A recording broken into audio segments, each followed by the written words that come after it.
All right. 30 seconds was not enough. There's some hot debate out there about the ideal temperature. You'll hear a little bit about a story from my upbringing, but I grew up in southern Ontario where you're surrounded by the Great Lakes and humidity affects the temperature a little different than it does here, and so I like it hot. So I've heard, my little brother lives in southern Ontario and he thinks it's the funniest thing when Alberta has a heat advisory. Because I say, hey, it's 30-something degrees, it's a heat advisory. He said, really? It's 42 with the humidity today. So why don't you just stop complaining? Okay, well, I want to tell you this morning about one of the biggest mistakes I've ever made in my life. Not just to tell that story, but to also speak about how God used that situation to really change the trajectory of my life that has helped me get to where I am today. And so when I was 19 years old, I grew up in southern Ontario, like I said, and I had recently given my life back to Jesus.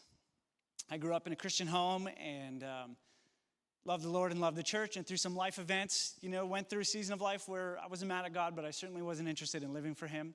And, we've all wrestled through things in life that cause us to question faith. And do we really believe, the things of the Bible? And do we really want to put our hope and faith in God?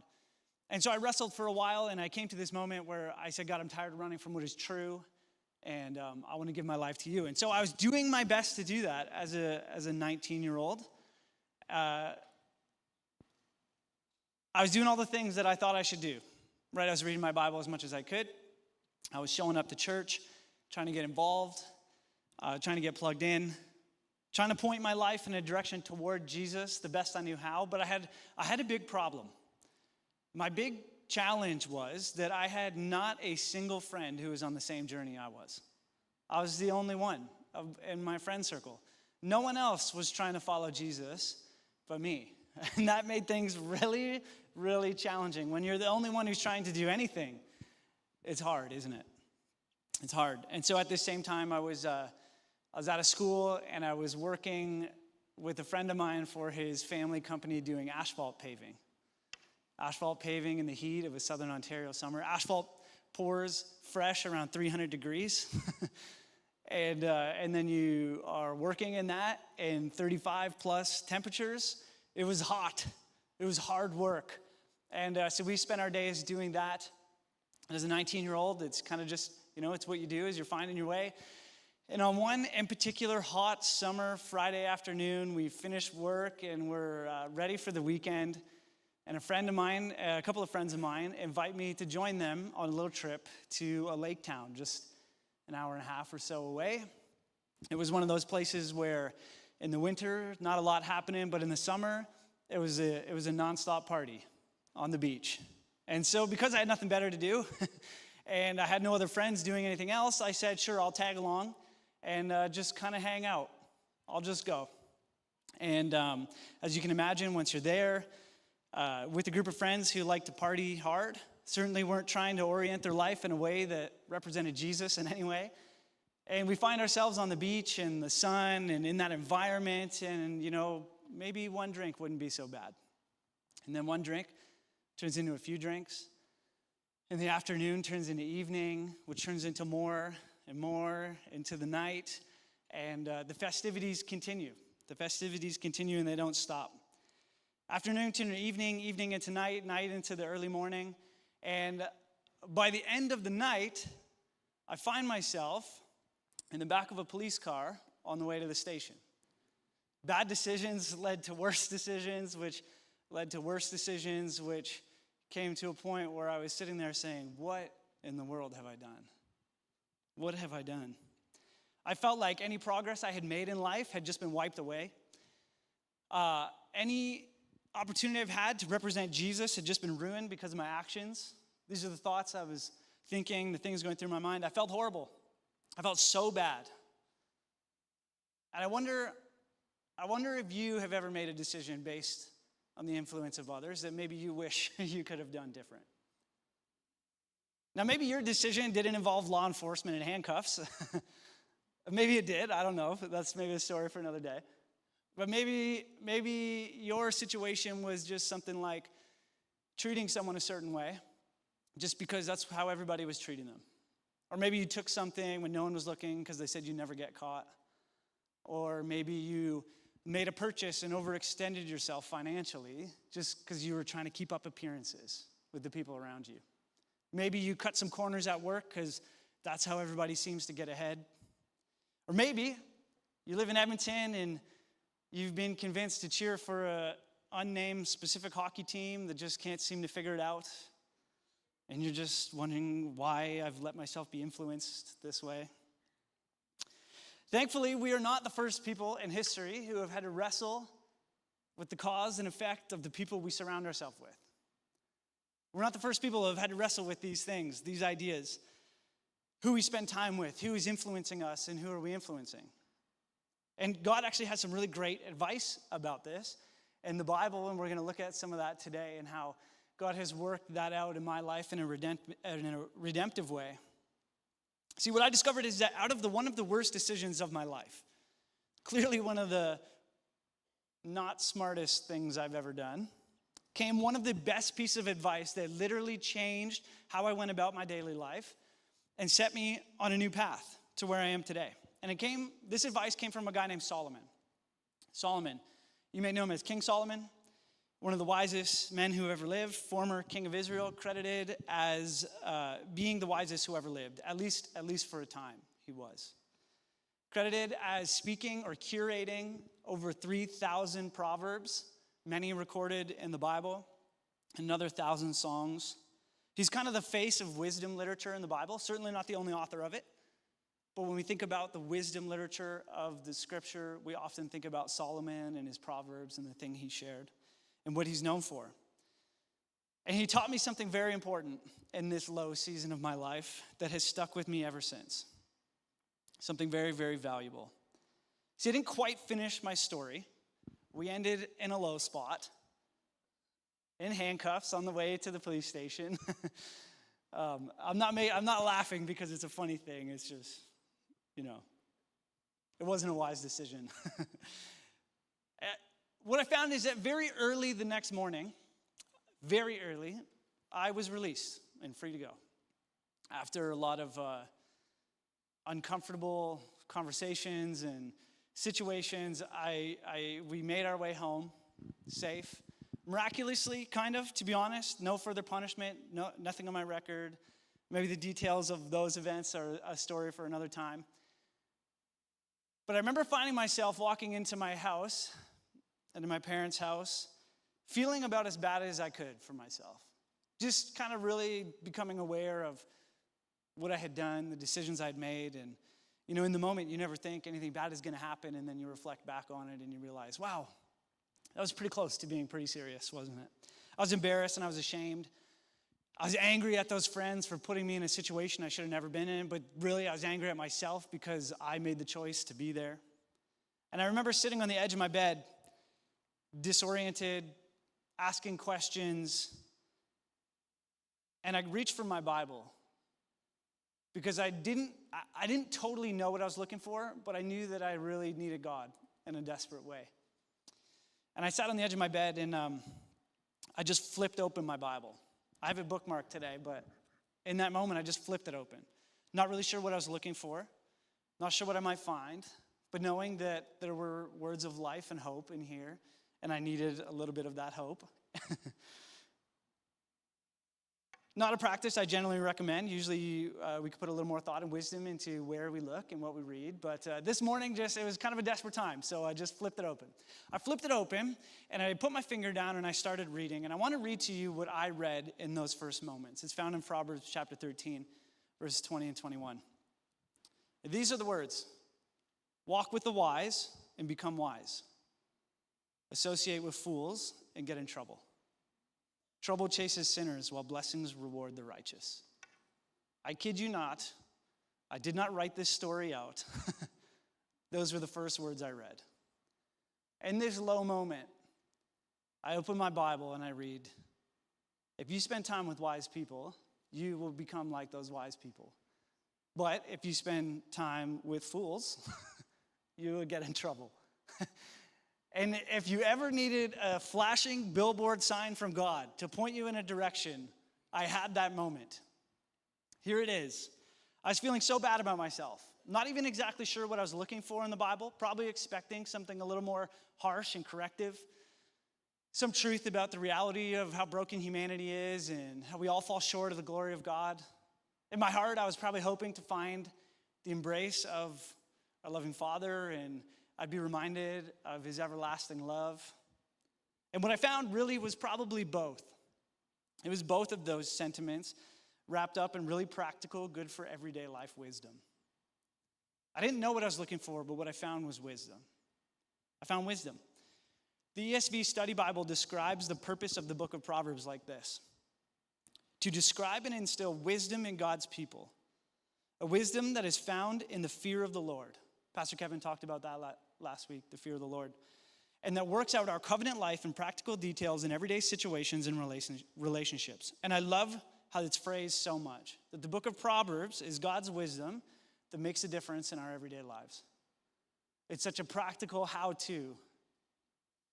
And I found that wisdom in this moment, God's wisdom that makes a difference. And I remember reading these words and closing my Bible and just sitting for a minute and going, okay, God, I get it. You have made your point crystal clear. I understand. Who I spend time with really matters. It really matters. It really has an outcome on my life. It's not just theory that a youth pastor told me about. I have seen it in practice. Who I spend time with makes a difference. It makes a difference. And one of the things that I've learned about this passage that really makes it quite interesting and honestly a little ironic, and we'll get to that, is the more you learn about the one who authored this verse, helps kind of color in the picture a little bit. See, Solomon wasn't just a philosopher. He wasn't just curating good ideas. He wasn't just writing down clever sayings or sharing clever Instagram posts about inspirational ideas. He was the king of Israel. He was a public figure. His words carried weight. And very early into Solomon's reign as king, he had this amazing encounter with God. Completely supernatural. It was amazing. And if you've been at church for a while, you've probably heard about this, but I want to read it to us this morning. It's found in 1 Kings chapter 3, verse 5 to 14. It says this: that night the Lord appeared to Solomon in a dream, and God said, "What do you want? Ask and I'll give it to you." Anything you want, Solomon, what is it? Ask and it's yours. And Solomon replied, he said, you showed great and faithful love to your servant, my father David, because he was honest and true and faithful to you. And you have continued to show this great and faithful love to him today by giving him a son to sit on his throne. Now, O Lord my God, you have made me king instead of my father David, but I am like a child who doesn't know his way around. And here I am in the midst of your chosen people, a nation so great and numerous that they cannot be counted. And this is what he asked for. Give me an understanding heart so that I may govern your people well and know the difference between right and wrong. For who by himself is able to govern this great people of yours? The Lord was pleased with Solomon that he had asked for wisdom. He asked for wisdom. So God replied, because you have asked for wisdom in governing my people with justice and have not asked for a long life or wealth or the death of your enemies, I will give you what you asked for, and I will also give you a wise and understanding heart, such as no one else has had or ever will have. And I will also give you what you did not ask for. I'll also give you riches and fame. No other king in all the world will be compared to you for the rest of your life.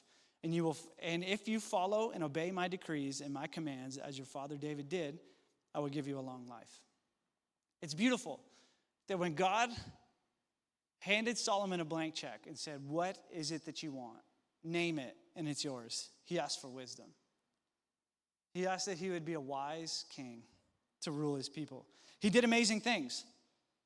He was an amazing man. He had amazing influence. He built the temple. He returned Israel to be one of the most prosperous and respected nations in the whole world at the time. By most measures, Solomon lived a successful life and was a successful king. From a political perspective, he was that. But somehow, in the middle of all that success, things started to shift behind the scenes in Solomon's life. Solomon started to treat his reverence for God a little casual. He didn't quite revere him like he used to. The line between faithfulness and compromise got a little blurry. And it happened in large part, not exclusively, but a big part of why that happened was because the choices Solomon made about who he spends time with. Who did he let close to him? See, one of the weird and wild things about Solomon's life is he ended up marrying hundreds of foreign women from other nations around the world. Probably for many reasons, but one of the main ones was so that he could strengthen his political relationships. See, what Solomon's father David had accomplished through conflict and through war and through the stories that we read about in the Old Testament, Solomon was now accomplishing through diplomacy. And he was leveraging marriage for political gain, which is exactly what God told Israel and its kings not to do. Don't do it. So throughout the years of living in close proximity to his many, many wives, Solomon's heart started to drift because he spent most of his time with people who did not love, follow, and revere the same God that he did. So he drifted. And one of the saddest things about the story of Solomon is that by the end of his life, the man who once asked God for wisdom to rule his kingdom justly was now building altars of worship to foreign gods. It's so sad. The great irony is that the wisest man the Bible tells us who ever lived, the one who penned many proverbs, the one we're looking at today about the value of who you spend time with, had his life derailed because he didn't follow his own advice. He was the guy who put this wisdom down on paper, and yet his life was thrown off course because he didn't even pay attention to it. See, Solomon knew exactly what it was like to spend time with good people and to see his life go in that trajectory, and the opposite because he lived it. He experienced both sides of the coin. And I think that if the wisest man who ever lived could have their life pulled off course because of who he surrounded himself with, it's worth us pausing and taking a moment to reflect on that truth in our lives. This isn't abstract theology. You don't need to be a scholar to wrestle with these questions.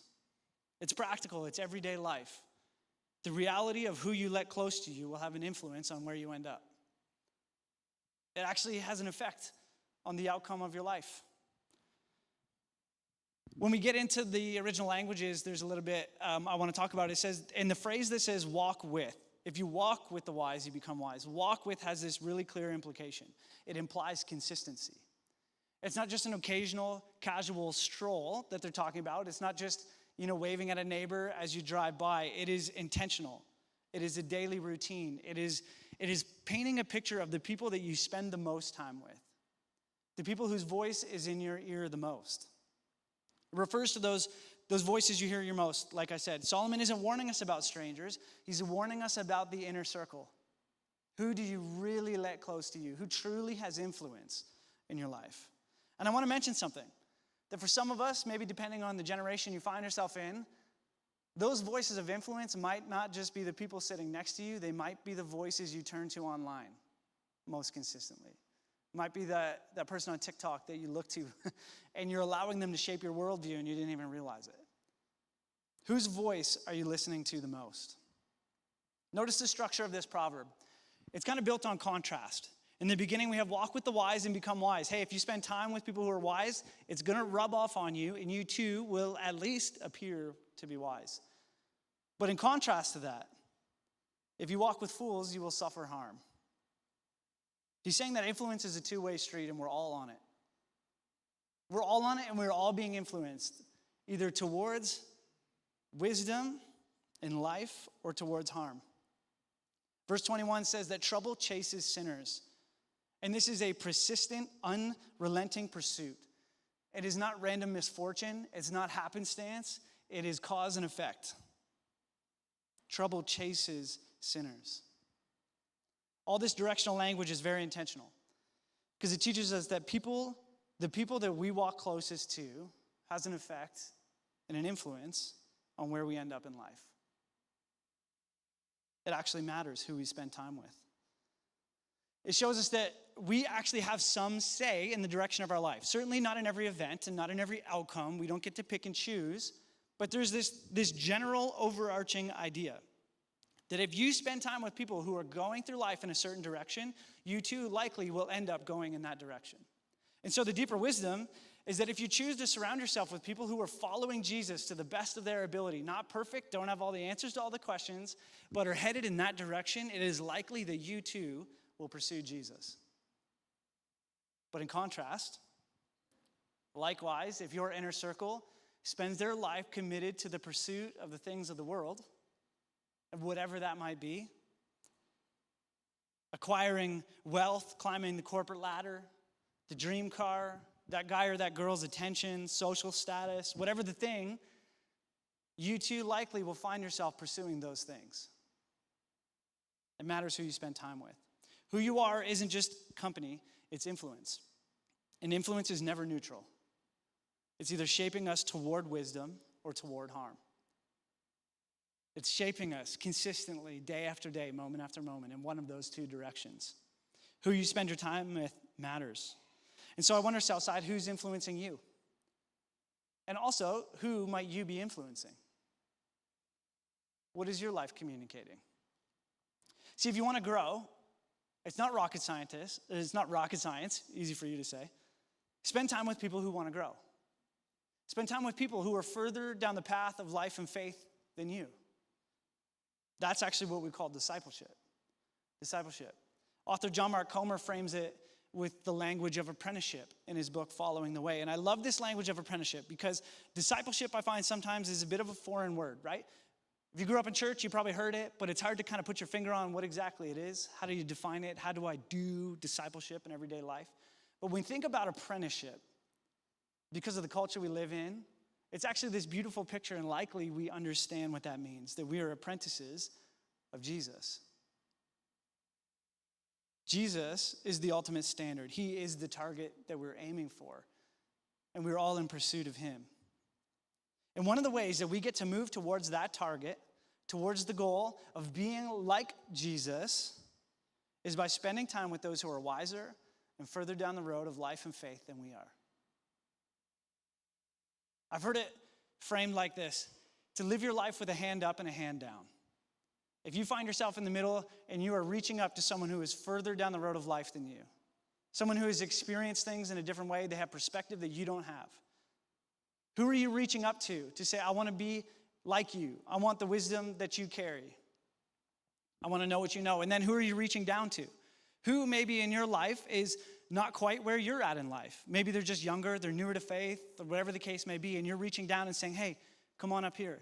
I have some perspective you don't have yet. I know this about the Lord that maybe you don't have settled yet. Who are you reaching down to? Who are you reaching up to learn and to grow? And who are you reaching down to pull them up to where you are? Because like I've said, the best way to follow Jesus is to spend time with people who have been following Jesus longer than you. So I wonder, maybe if some of you this year would consider being a youth leader at Southside. As a way of reaching down, and you know what I mean, reaching down, not that they're below us in any way, they're just not quite where we are at in life. Maybe you would reach down and give a couple hours a week to consistently invest in the lives of the teenagers of Southside and of our community. Or maybe it looks like joining our children's ministry team and being a part of the amazing team that helps create environments for our kids to learn about the love and the presence of Jesus. Maybe it's to become a host of a life group and to invite people not just into your faith journey, but into your life. Or maybe, for most of us, it just looks like this. Maybe step one is honestly evaluating who and what we're allowing to influence us in life. Maybe that's the first step, is to open ourselves up and ask God, who is really influencing me? Now, if I can, I want to speak for a moment to people in our church. We'll phrase it like this: people who have been following Jesus for a long time. I would never use the word old. That would be totally insensitive. That was a joke. If you've been following Jesus for a long time, I have a request of you. I'd like to ask something of you. I would like to ask you to not wait for someone younger than you to reach out for guidance, for wisdom, to spend time with you. I wonder if you'd be willing to take it on yourself to think and pray about who you might be able to share your life with and how that might look. I'm not asking you to just adopt a bunch of teenagers, but like, who could you find meaningful and practical ways to invest in? Who could you share your life with?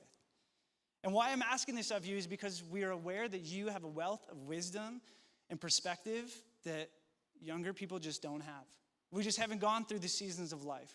We haven't walked through the trials and the ups and the downs in the same way and for the same amount of time. We are so blessed at Southside to have a community of people who have been following Jesus faithfully for a long time. And we need you. We need your wisdom. Because sometimes younger people like me, because I'm up here on stage, I get to put myself in that category. I'm a young person. Sometimes we don't know what we don't know. And we might think we got it figured out a little better than we actually do. And we need you to help us. We need you. So don't wait for a young person to reach out to you. It's a little intimidating. But seek out who you might be able to share your life with. And then let me speak to the younger people. If someone does do that, please don't let that opportunity pass you by. Please don't think you got it figured out. Please don't think you're good on your own. Please take them up on the offer. Because it would be like being handed a safe full of gold. Please take that opportunity. If you're here this morning and you think that sounds great, it sounds like a good idea, I can see how that would be beneficial, but what does it actually look like? I want to give you this advice. Here's what I would say to you. Do what you love to do, just don't do it alone. I'm not asking you to completely reorientate your whole life, change all your priorities, flip your schedule upside down. What I would ask you to do is do the things you love to do and just invite someone into those things with you.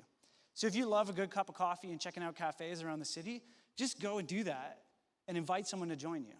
If you love a walk in the river valley and you're enjoying the summer, if you got your bug spray, just invite someone to join you on the walk.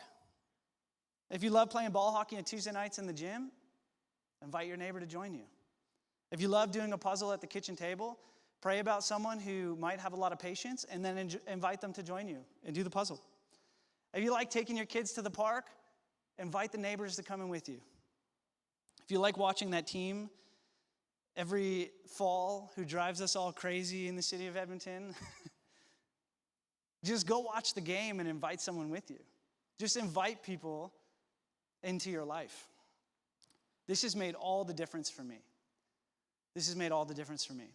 See, following the incident I talked about, when I sat down in my bed and God showed me these words of wisdom, I made two really distinct decisions in that moment. First thing I did was I sat down and I actually made a plan. I outlined some wise, predetermined decisions about who I was going to spend time with and when. When was I going to spend time with them? See, I didn't totally cut off relationship. These were my friends. These are people I love and I still love to this day. But I realized that I have to limit the influence some of them have in my life. And so it's kind of funny, but as a 19-year-old, I gave myself a self-prescribed curfew with a few of my friends. That just once it reached a certain time, I was just going to go home because I know where the night might end up.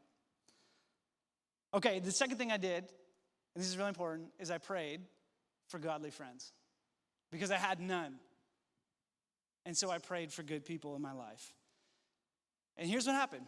Not long after that, a guy I knew who was a youth pastor about 20 minutes down the road in a small town called me up. I used to play football with him, and he asked me to go for lunch, and we started to hang out. And out of that relationship, he invited me to come and be a youth leader with him at the church because he needed some guys to help out. And so I did. And out of that, a friendship built and grew. And he didn't just invite me into this ministry expression, he invited me into his home. And we became amazing friends. And out of that relationship, he became the first person in my young adult life to mention, hey, have you ever considered pastoral ministry? Because I just think God might be asking you to do that. And that relationship made all the difference. The moment I decided I was going to think critically about who I spend my time with, the actual day-to-day events of my life changed. And so, Southside, my closing question for you is this. Who is influencing you? Who's influencing you? but also who might be waiting for you to influence them. Because there's a world out there that needs to know Jesus. And I think one of the most practical ways that can happen is when people spend time with other people who've been following Jesus longer than them. So who in your life might need your influence? Let me pray.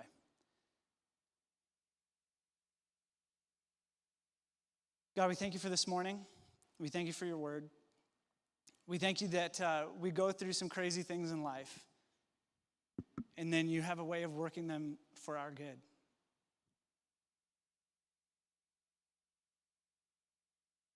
And so, God, just like the story I shared ended up being one of my lowest moments, turned into one of the best pieces of advice and life-changing lessons I've ever learned.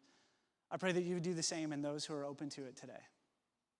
That maybe they wouldn't have to experience the low that I did, but that they would experience the wisdom of your word nonetheless.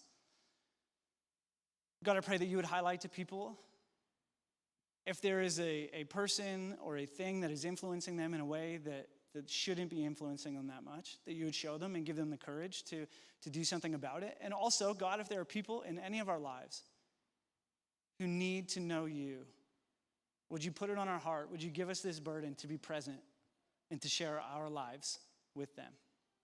So God, we love you and we worship you. Amen.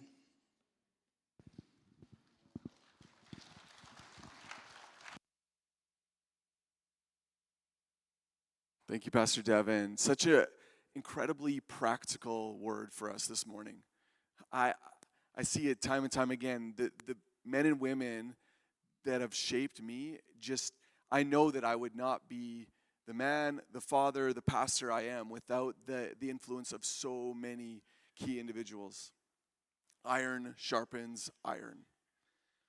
As we're dismissed this morning, I encourage you to linger. You still have a number of minutes before lunch, so don't hurry away. Grab a coffee, maybe meet someone new. To tell you the truth, the secret between us, these next 30 minutes are my favorite moments of church, getting to connect with the body of Christ. So take some time. Don't hurry out. For those that maybe you have a need in your life, maybe you need someone to agree with you in prayer. Our prayer team will be up at the front, and just look for someone with a little prayer team lanyard, and we would love to partner with you in prayer. And so my prayer for you is this, that God would bless and keep you, that he would make his face to shine upon you and be gracious to you. May you walk with the wise and grow in wisdom, and may your wisdom influence those around you, especially the next generation. In Jesus' name, amen. I hope you have an awesome week.